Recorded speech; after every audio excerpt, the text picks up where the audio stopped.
Binalaan ng ICC Trial Chamber 3 ang prosekusyon at depensa na huwag magkomento ng kung ano-ano kaugnay ng kasong Crimes Against Humanity ni dating Pangulong Rodrigo Duterte.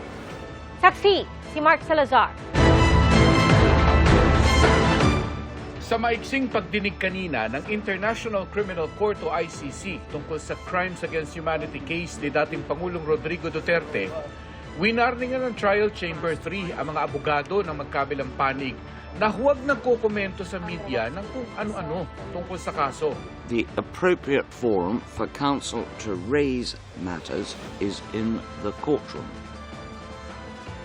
Trials are not conducted by the court of public opinion, but by this court during the course of the proceedings.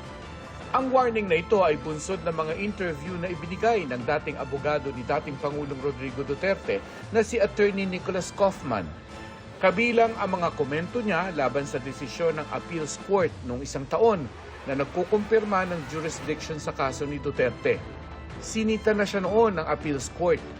Kaufman gave at least 2 interviews commenting on the decision. Some of those comments were his personal view. In the light of this previous history, this trial chamber feels it incumbent to repeat the reminder or warning to all counsel in the case. Pinaalalahanan din ng korte ang media at ang mga nasa social media na maging accurate at patas sa pagre-report tungkol sa kaso. Appears to have provoked suppliers of what is undoubtedly fake news. What we wish to emphasize is the need for the media to report to the public accurately and fairly what is said in court. Hindi dumalo sa pagdinig kanina si dating Pangulong Duterte, pero sa September 7, 2026, inaasahan ng Trial Chamber 3 na haharap na sa kanila si Duterte, maliban kung mapatutunayang hindi kaya ng kalusugan nito.